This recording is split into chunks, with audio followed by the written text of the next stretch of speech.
Maravilha, então na aula passada a gente meio que terminou, né, toda a parte de construção do nosso website e agora a gente vai iniciar a partir dessa aula então a parte de publicação do nosso site. E para a gente fazer essa parte de publicação, antes da gente colocar a mão na massa, eu queria te explicar então um pouquinho de teoria com relação ao nosso client e o nosso server, ou o nosso servidor, tá? Como eles interagem, ou seja, como funciona essa relação entre client e server quando a gente tenta acessar um website. E é importante a gente saber isso aqui, tá? Para antes da gente publicar o nosso site no servidor, porque isso vai ajudar a gente a entender então o que a gente está fazendo quando a gente colocar os arquivos nos servidores e tudo mais, beleza? Então, o que acontece? Quando a gente está no nosso client-side, ou seja, nosso browser, nosso navegador, tá? A gente tem a possibilidade de acessar inúmeros websites, tá? Então a gente vai lá bonitinho, digita joãolemon.com, dá Enter e o site aparece na tela, tá? Mas como que funciona isso? De onde vem esse site? De onde vem os arquivos? Bom, a gente tem uma ideia de que isso vem de um servidor ou de um serviço de hospedagem, né? Serviço de hosting, mas a gente não sabe muito bem como isso funciona. E isso funciona da seguinte maneira. O nosso client-side, o nosso browser, ele faz um request, tá? Isso aqui é um termo, tá? Comum, tá? E esse request, essa requisição, no caso, é feita ao servidor. Tá, mas como é que o nosso client, o nosso browser lá, ele sabe para qual servidor exatamente eu estou fazendo esse request, tá? Bom, o que acontece é o seguinte, existe uma paradinha chamada HTTP, que é o nosso protocolo de transferência de arquivos do tipo Hypertext, né? Então, HTTP significa Hypertext Transfer Protocol. Lá nas nossas primeiras aulas sobre HTML, eu falei um pouquinho sobre isso aqui. E inicialmente o HTTP foi criado para transferir arquivos de hipertexto, ou seja, HTML e tal, bem basicões, arquivos de texto, né?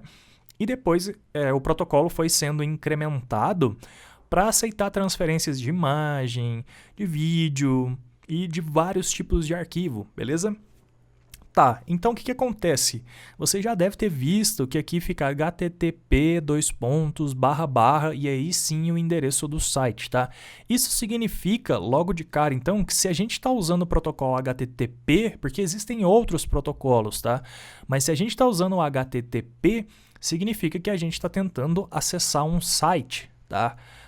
E aí, quando a gente faz isso, esse request aqui, ele carrega algumas informações junto com ele, tá? E esse conjunto de informações, eles são, digamos assim não, né? Eles são setados junto com a definição do seu domínio através do DNS, tá? Eu sei que tá um pouquinho abstrato, daqui a pouquinho a gente vai ver no browser, vai ver no navegador e eu vou explicar e vai ficar um pouquinho mais claro, tá? Mas o que é o DNS, então? É o Domain Name Server, tá? E aí, esse DNS é onde você fala várias coisas que o client vai interpretar e também o servidor vai interpretar quando você faz esse request, tá? Então, por exemplo, você fala... talvez a principal coisa seja, né? Você fala para qual servidor você está apontando esse domínio, ou seja, para qual servidor esse cliente está fazendo uma requisição, tá? Então, quando você vai setar os DNS lá do seu domínio joãolemon.com, vamos usar isso como exemplo, tá? A gente seta que ele vai buscar os arquivos no servidor 232.135.144.19. Isso aqui é um exemplo, tá? E por que o servidor tem esse número aí e tal? Bom, esse número aqui é o IP, tá?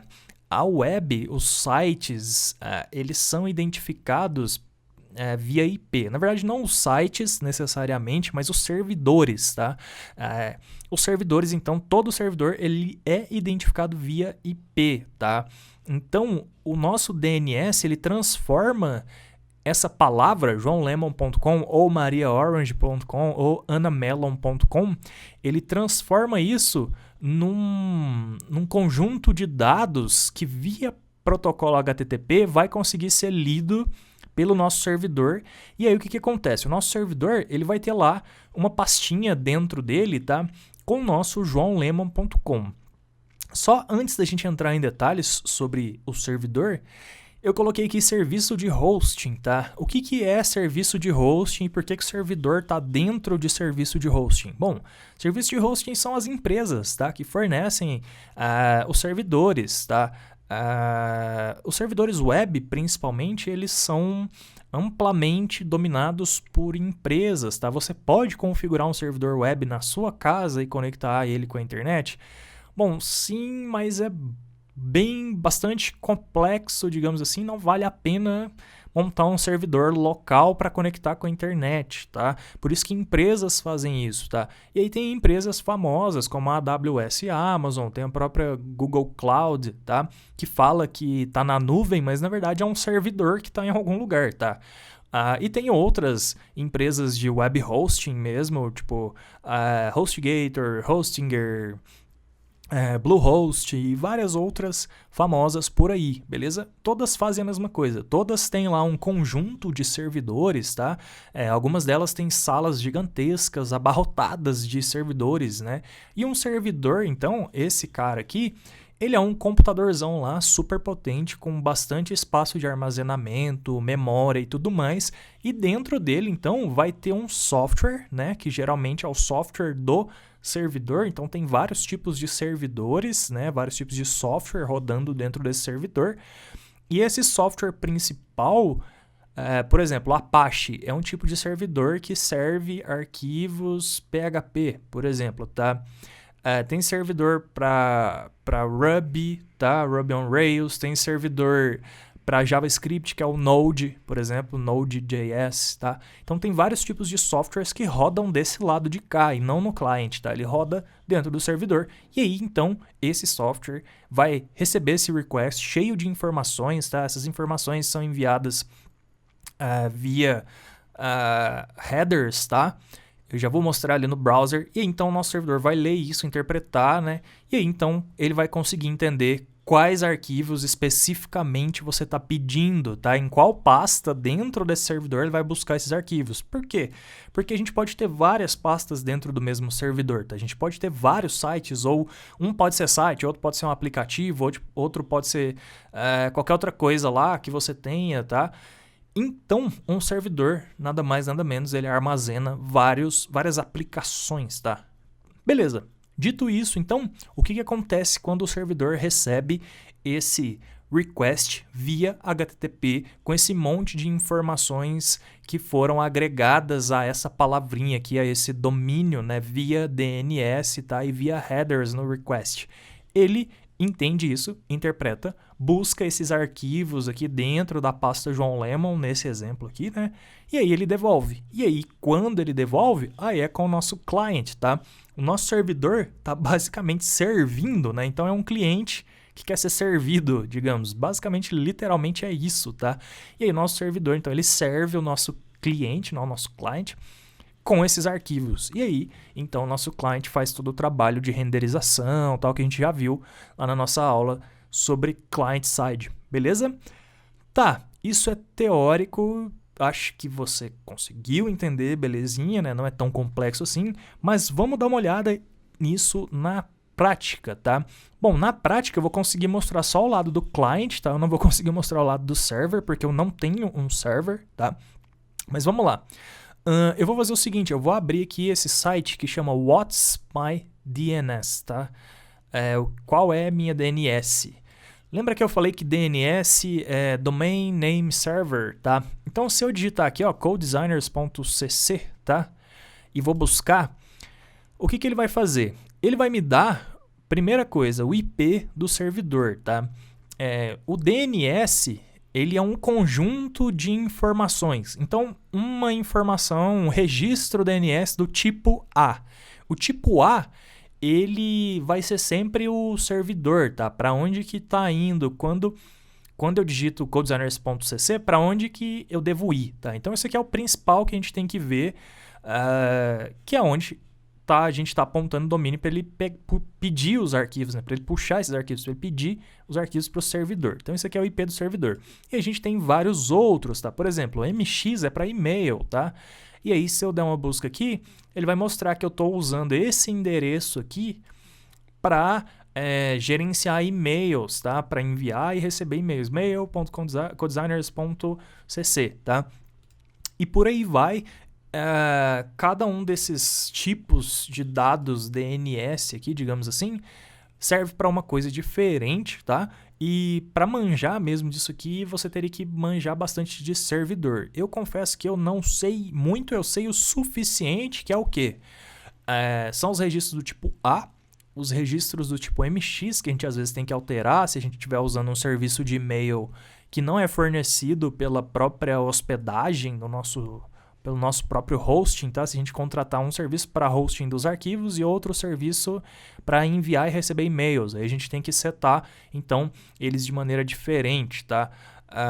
E também os de text, tá? TXT, que às vezes serve para a gente fazer algumas coisas muito específicas, tal. Então, eu já tive a oportunidade de mexer nos três. E os NS, que são os name servers também, tá?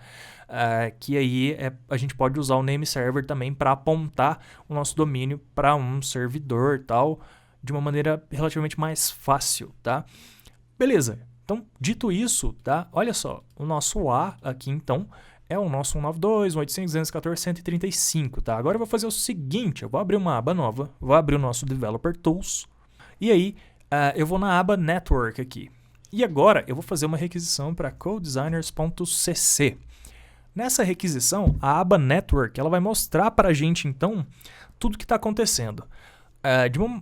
De um jeito muito rápido que a gente não conseguiu ver aqui e tal, porque agora o servidor já está servindo os arquivos, tá vendo? Mas de uma maneira muito rápida, a primeira coisa que aconteceu foi aqui, ó, a requisição nossa para codesigners.cc. A gente veio aqui, digitou e deu Enter. Então a gente fez essa requisição, tá? E aí é o seguinte, se eu clicar aqui em cima, ele dá pra gente, ó, os headers, tá? Esses headers, olha só, a gente tem o nosso request logo aqui, tá? E aí, quando a gente faz o request, esse request ele leva com ele algumas informações, tá? E essas informações aqui é que são usadas pelo servidor, ou seja, por esse cara aqui, ó, tá? Esse cara aqui, então, ele vai receber aquelas informações que estão naqueles headers para saber qual pastinha dessa, né? Onde dentro do servidor, tá? Ele tem que buscar esses arquivos, beleza? Então, a gente informa também nesses headers, ó, qual que é o IP do servidor, tá? Isso aqui é a porta, tal, é como se fosse uma espécie de filtro para falar exatamente onde que tem que ir, tá? Ou onde que tá o software que vai gerenciar essa requisição, então na porta 443, beleza?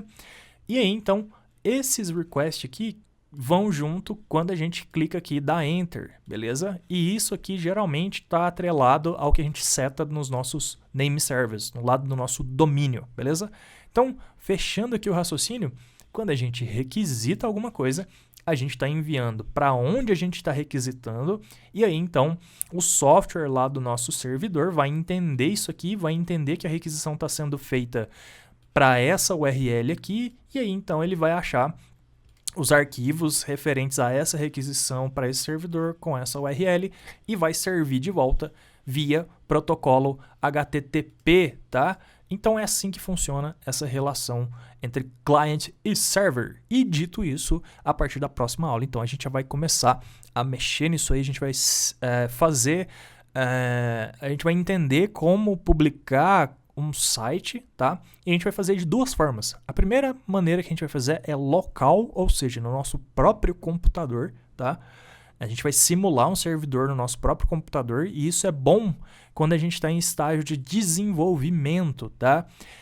E depois a gente vai publicar num servidor de verdade, tá? Vou publicar o site joãolemon.com no meu servidor que eu tenho contratado e tal.